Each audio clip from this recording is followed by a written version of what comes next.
Good morning students. BEd first year अर्थात BEd प्रथम वर्ष पेपर 6 बीएड फर्स्ट ईयर में पेपर 6 है जिसका नाम है जेंडर स्कूल एंड सोसाइटी अर्थात लिंग विद्यालय और समाज। यूनिट फर्स्ट इकाई 1 के अंतर्गत आज हम जानेंगे theories on gender and education and its application. Gender तथा शिक्षा के सिद्धांत एवं अनुप्रयोग। सन 1960 एवं 1970 के दशक से प्रारंभ कई नारीवादी आंदोलनों के बावजूद महिलाओं की स्थिति में कोई खास परिवर्तन दृष्टिगोचर नहीं होता दिखाई पड़ता है। उदाहरण के तौर पर अगर हम जानें तो कार्यस्थल तथा राजनीतिक नेतृत्व की जेंडर संरचना को यदि देखा जाए तो पहली नज़र में ही अंतर नज़र आ जाता है। महिलाएं जो कि पुरुषों की तुलना में कम कमाती हुई नज़र आती हैं, उनकी योग्यता अगर पुरुषों के बराबर भी है तब भी उनका वेतन कम आंका रहता है। पिंक कॉलर जॉब्स तथा सर्विस सेंटर में महिलाएं नाटकीय रूप से अधिक प्रतिबंधित करती दिखाई देती हैं। वहीं पर अगर देखा जाए गणित, कंप्यूटर साइंस, इंजीनियरिंग तथा कठोर विज्ञान में कम प्रतिनिधित्व दिखता है। यदि कुछ मुट्ठी भर महिलाएं नेतृत्व करती हैं तो उन्हें काफ़ी हाईलाइट किया जाता है।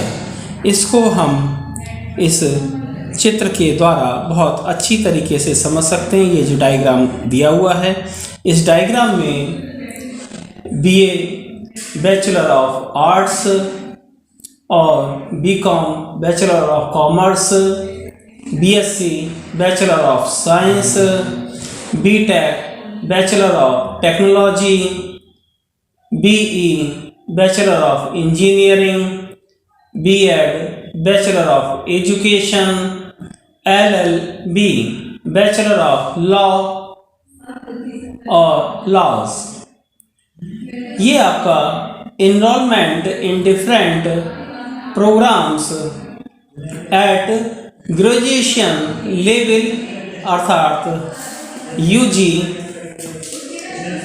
Data source AISHE portal www.aishe.government.in में के अंतर्गत है। इसके विपरीत पुरुष महिलाओं से कहीं ज़्यादा बिजनेस तथा राजनीति तथा उच्च तनख्वाह वाली नौकरियों में महत्वपूर्ण स्थितियों में दिखाई देते नज़र आते हैं। दूसरे मामलों में भी महिलाओं की परिस्थितियां सुधरी हुई नहीं दिखाई देती हैं, बल्कि बिगड़ती हुई स्थितियां ही महिलाओं की नज़र आती हैं। महिलाओं को विभिन्न अपराधों जैसे बलात्कार, बच्चों का शोषण, जीवन साथी द्वारा उत्पीड़न यानी कि आपका जो पति है, पति के द्वारा पत्नी पर विभिन्न प्रकार के शारीरिक उत्पीड़न, मानसिक उत्पीड़न और न जाने किस किस तरह के उत्पीड़न पत्नियों पर पति के द्वारा लगाए जाते हैं। साथ ही लैंगिक हिंसा आदि में बड़े पैमाने पर शिकार बनाया जा रहा है तथा जो महिलाएं हैं वो पुरुषों के मुकाबले अधिक गरीब हैं। यहाँ तक कि नारीत्व से जुड़ी हुई सशक्त विचारधारा भी कम होती दिखाई नहीं देती है। जब विज्ञापनों में महिला सुंदरता के प्रतिमानों को गढ़ा जाता है, जिसमें वे दुबलेपन को प्रमोट करते हैं, तो महिलाओं एवं लड़कियों पर भी इस सांस्कृतिक आदर्श को प्राप्त करने की होड़ मचती है तथा वे भी अपने आप को केवल बाहरी सुंदरता के आधार पर ही आंकने लगती हैं और इन सब में कोई परिवर्तन देखने को नहीं मिलता है। फिर भी यदि शिक्षा के नज़रिए से देखें तो लड़कियों और महिलाओं के प्रति दृष्टिकोण में परिवर्तन दिखाई देता है। विभिन्न आंकड़े प्रदर्शित करते हुए भी नज़र आते हैं कि लड़कियों के नामांकन दर में वृद्धि के साथ साथ ऐसी महिलाओं का प्रतिशत भी बढ़ा है जिन्होंने मास्टर्स डिग्री प्राप्त की है। साथ ही लड़कियों के लिए कठोर यानी कि हार्ड समझे जाने वाले विषय जैसे इंजीनियरिंग तथा गणित में भी प्रतिशत बढ़ा है, जिसको हम इस डायग्राम के द्वारा अच्छी तरीके से समझ सकते हैं। ये वो डायग्राम है जिसमें MA मास्टर्स ऑफ आर्ट्स का डायग्राम दिखाया गया है, जिसमें मेल जो है वो ब्लैक कलर का है और फीमेल जो है वो लाइट ब्लैक कलर का है। MSc master of science, MBA master of business administration, MCom master of commerce, MCA master of computer application, MBBS bachelor of medical and bachelor of science, MTech master of technology और ME master of engineering. ये सारे आपके course हैं जिसको हम चित्र में बहुत अच्छी तरीके से समझ सकते हैं, जिसमें महिलाओं की स्थिति काफ़ी आगे बढ़ चढ़कर ये लोग हिस्सा लेते हैं।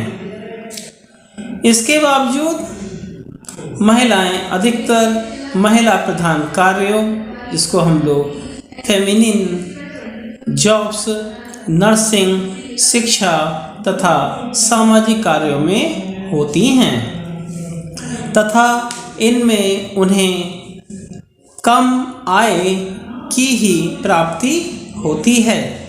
साथ ही महिलाओं से जुड़े काम को लेकर सामाजिक तौर पर भी कम महत्व दिया जाता है। जैसे खेल में पुरुष क्रिकेट टीम को मिलाकर प्रोत्साहन तथा महिला क्रिकेट टीम के साथ हुए बर्ताव को उदाहरण पूर्वक देख सकते हैं। इसके अतिरिक्त सामाजिक वातावरण, जिसमें लड़कों के खेल में अगर कोई लड़के का प्लेयर गेम हो रहा है तो उसमें चीयर लीडर्स की उपस्थिति तथा सौंदर्य प्रतियोगिताएं इत्यादि होना, इस तरह के माहौल में लड़कियां अपनी जेंडर आकांक्षाओं में ही इतना उलझ जाती हैं कि उन्हें अपनी शैक्षिक उपलब्धियों का महत्व दिखाई देना बंद हो जाता है। ये सारे के सारे सामाजिक दबाव लड़कियों पर भारी मनोवैज्ञानिक दबाव बना देते हैं। इसलिए अक्सर हम देखते हैं कि कुछ लड़कियों की उपस्थिति हाई स्कूल यानी कि 10वां क्लास या उससे भी पहले ही गिर जाती है तथा वे खेलों और विज्ञान में पहले जैसी रुचि लेना भी छोड़ देती हैं।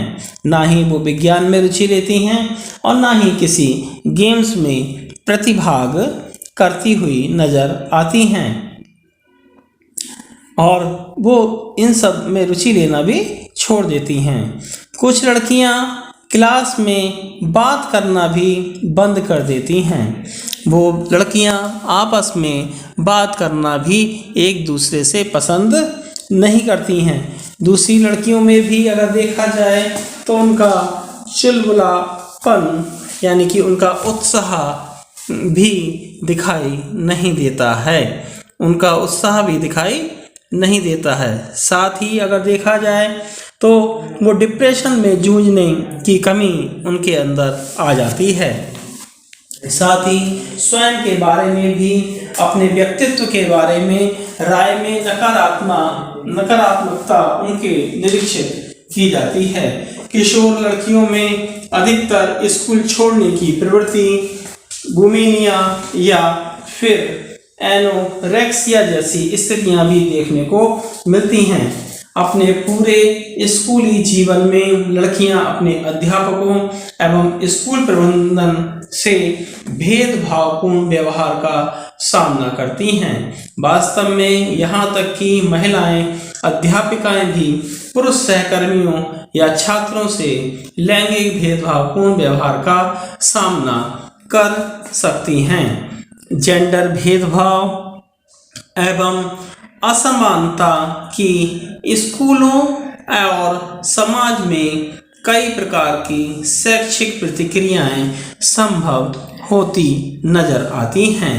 सभी जेंडर आधारित शैक्षिक सुधारों में लड़कों एवं लड़कियों में भेदभाव न करना, पाठ्यक्रम में सुधार करना तथा बच्चों के जेंडर संबंधों को समझने के लिए प्रेरित करना तथा इन संरचनाओं को तोड़ते हुए भी प्रेरित करना भी शामिल होता है। जेंडर अंतर सिद्धांतों के अनुसार यानी कि जेंडर डिफरेंस थ्योरीज स्कूल अधिकतर पुरुषवादी ही होते हैं तथा सार्वजनिक क्षेत्र पब्लिक स्फीयर के मूल्यों पर अपना ध्यान केंद्रित करते हैं। ऐसे मूल्य जैसे प्रतिस्पर्धा, व्यक्तिगत उपलब्धि तथा तार्किकता, ऐसे गुणों को महत्व देने से पोषण तथा देखभाल करने जैसे नारीत्व युक्त गुणों, फेमिनाइन तथा निजी क्षेत्र प्राइवेट स्फीयर का महत्व कम होता है। अंतर सिद्धांतकार डिफरेंस थ्योरिस्ट संबंधित आधारित रिलेशन, डोमेस्टिक घरेलू तथा अन्य फेमिनिन मूल्यों को व्यक्तिगत विकास तथा पूरे समाज के लिए अपरिहार्य भाव मानते हैं तथा वे महिलाएं से जुड़े देखभाल के कार्य को सभी करते हैं और ये विश्वास करते हैं कि देखभाल को सभी प्रकार के शिक्षण के केंद्र में होना चाहिए। जेंडर डिफरेंस सिद्धांतकारों के लिए केयरिंग अप्रोच, बाल केंद्रित अप्रोच, चाइल्ड सेंटर अप्रोच से मेल खाती है। हालांकि जेंडर डिफरेंस सिद्धांत को हम अन्य सिद्धांतकारों से अत्यंत आलोचना का सामना करना पड़ा है। जेंडर डिफरेंस सिद्धांत के लाभ और सीमाओं के साथ साथ हमें इसके बारे में भी जानना चाहिए। Thanks for watching. धन्यवाद।